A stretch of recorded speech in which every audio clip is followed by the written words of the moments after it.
And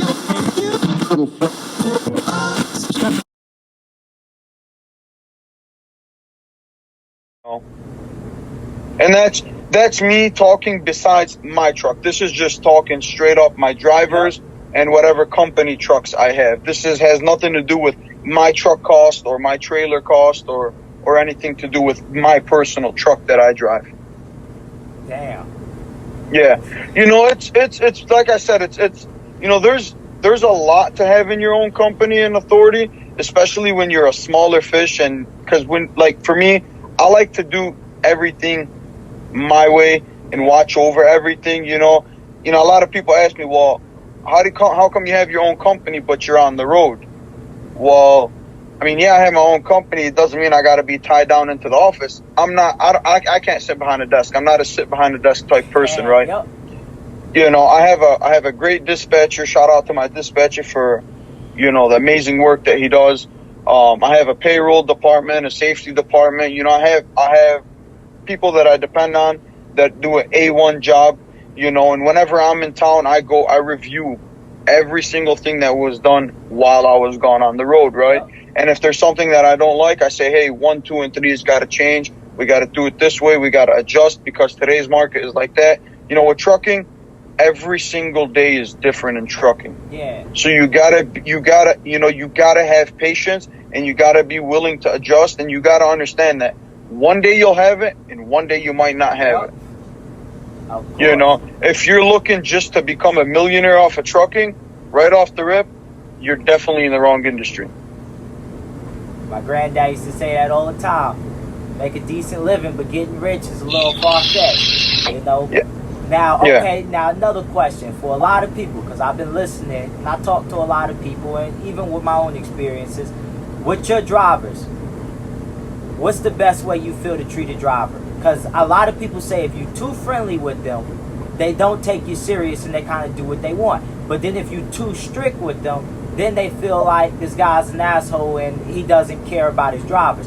What's that middle mark that you feel is the best way to treat a driver? There's that you're 100% right about that. If you're too hard on them, they want to quit, and you're just a straight up asshole to them. When you're too nice, there's a majority of drivers out there, or a handful of drivers out there that will take advantage of you. But I believe, I drive, so I know what my drivers go through. You know what I mean? A lot of these companies out here, especially these bigger companies that consider their drivers as truck numbers, have never been on the road and don't understand what these drivers actually go through. From weather conditions to road conditions, traffic conditions, shippers and receivers. We got to encounter 1,000,001 different things while we're out here on these highways. We're not doing the same thing every single day and seeing the same people every single day to know exactly what's going to happen. We're, especially the OTR drivers that are open board like what I do, we see new things, new faces, new issues on a daily basis. When I first started my company, I was the one who did everything, right, for the first 2 years. And I know all my drivers on a personal level. I know their families, we get together, and business is business. You gotta make sure they understand business is business, and our friendship is a whole different time. When it's time to work, it's time to work. It doesn't mean go ahead and treat this driver like he's your slave or just some workaholic out there that whatever, because I look at it at the end of the day, I got a total of 15 trucks. 8 of them are running right now. I can't drive 8 trucks. And if it wasn't for these 8 drivers that are running all 8 of these trucks on the road, my company was shut down. I wouldn't have food to put on the table for my families. So when people understand that, they understand that we need to treat these people like civilized humans, because they're going out there, leaving their families for weeks at a time, making a sacrifice to put food on their table. But they're also putting food on your table. They're putting a roof over your head. The clothes you got on are because they're going out there making that sacrifice. I get together with my family. We have company with my truckers, and they're my family. We have company barbecues, company outings. company giveaways. When the holidays come around, gift cards go out to all the drivers. Yep. We show appreciation. You need to show this person that you truly appreciate them. When you're just calling to give them dispatch and check up on an update or what's going on, that's not enough. Drivers need to see appreciation for what they're doing. You know what I mean?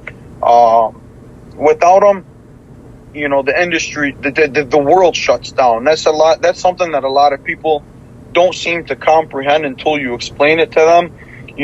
Like for instance, this whole COVID thing that's going on. I respect the doctors. I'm not going to take away what they're doing. Yep. They're out there, they're sacrificing and putting long hours for whatever, is going on out there.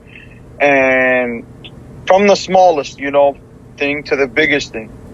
Without the trucker who brought all those things that they need, they wouldn't be able to do it, Yep. Back in the day, back I know from my father and previous generations that I've heard from, back in the day when you said you were a trucker, you were really well respected. Now I'm not asking you to bow down and kiss my feet. Yep. Right?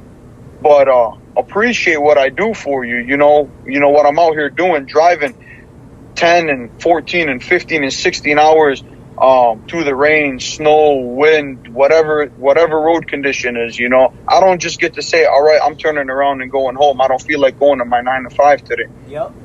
I got to drive to make sure the next person gets what he needs. So that's why I say, a lot of these big companies, they don't understand what the drivers go through. But when somebody who's drove before he ever opened a company and worked in this industry, he will know what his drivers go through and know how to treat them. Yep. All right. Now, when it comes to another question about the drivers. All right. A lot of companies, even we made that mistake back in the day a couple times. We would hire a guy, put him in the truck to find out a couple weeks later that he necessarily couldn't handle the work or the truck. How do you evaluate your drivers before you send them on their first mission? Like, what do they go through? The first question a lot of companies ask when a driver walks through the door, how many years experience you got? Mm-hmm. You could have a day and you can have 30 years. I give you an example. My father had a driver who was driving for 40 years. Yep. Been trucking for 40 years. It took one moment of overconfidence for him to take a curve too fast, rolled it over and died. So that tells you really, experience does have a factor, but you really shouldn't judge somebody by their experience. We learn things as we go, but we learn on a daily basis. Nobody's born to know everything, and nobody will ever know everything. Yep. We learn on a daily basis. When I get drivers, obviously the experience question is in there. We do the best where we try, we take them out on road tests. We have somebody that's experienced with driving, take them out on a road test with a truck and a trailer to evaluate, you can kind of see how a person reacts towards a truck when you go out there, right? I mean, obviously they're probably nervous. So the first 5 minutes may be a little bit rougher. But once they adapt and realize that, this isn't a driving school where they're going to pass or fail for the CDL test, they get used to the truck and, we watch how they take corners. We watch how they back up. That's another big thing for us is backing up and taking corners and, MVR checks are, obviously if a driver's a crappy driver, they're going to have tickets, violations, 1, 2, 3, but then again, you can only do so much. It's when they're on their own is where you really start to pay attention. Yep. But from experience, I kind of can tell, when somebody, I had a driver the other day come in and ask for a job, and we went ahead and said, that's fine. He filled out an application. We always give everybody a shot to fill out an application. And here comes the road test day, and he comes back for his road test, and we get in a truck. I put him in a 10-speed truck, and the first question he asked me, is this a 10-speed? Well, I said, yeah, it's a 10-speed inside. I'm like, okay, you know. So I said to him, yeah, it's a 10-speed. I said, right off the rip, I got a feeling. I said, have you been driving automatic trucks? He said, the past 3 years, yeah, I've been driving automatic. I said, are you comfortable going on this road test then? And do you need some time to train before you do the road test? And he goes to me, I'll be honest with you, I'd rather not go out and damage something and look like a fool. He goes, if you got an automatic, I'll drive. If not, then I'm just going to go somewhere else. That was that, And we try to ask these guys, we ask them, we always ask them, what have you driven? Manuals, automatics, what kind of manuals you've driven, what kind of trucks you've driven, where have you drove to, what kind of freight have you hauled? We ask these questions. And a lot of them will give you the answers you want until the time really comes where they kind of regret giving you the answers they did. And that's and the crazy part is that was going to be my next question. Like, a lot of companies, some companies, they throw drivers in like show trucks, and it's like, okay, you had your purple truck. We knew that was the boss truck. What's the best truck from your experience that you feel to put a driver in to where you see less problems, less maintenance, and they can handle the truck?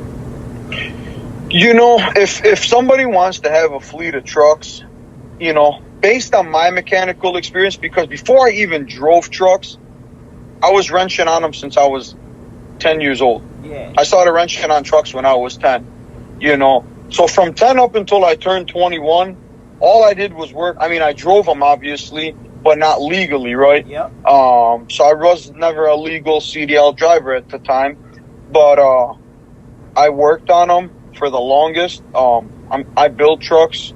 I rebuild them, engines, transmission, rear ends, from minor to major. That's all I did for the first 11 years of my life, growing up.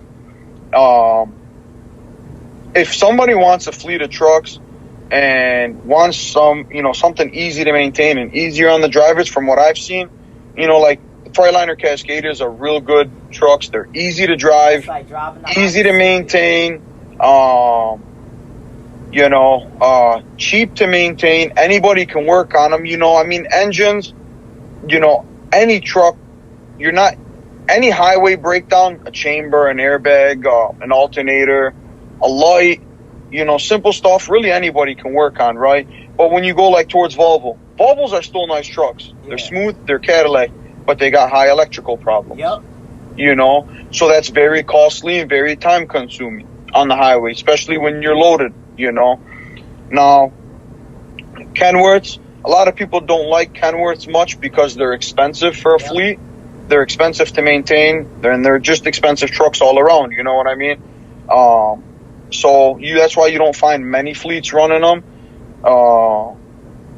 And Peterbilts, same thing, But, you do find the conventional Peterbilts or Aerodyne Peterbilts like 579s or Kenworth T680s, kind of like this gentleman right here behind me. He's got a fleet of T680s. His company's called Crystal Transport. He rents here in my yard. He's got 30 trucks. All his trucks run Michigan to Dallas, Texas back to Michigan, right? And he buys all his trucks brand new. He likes Kenworth because he's a man who knows quality. Yeah. Now, like I said, I have Freightliner Cascadias myself. I have 3 of them.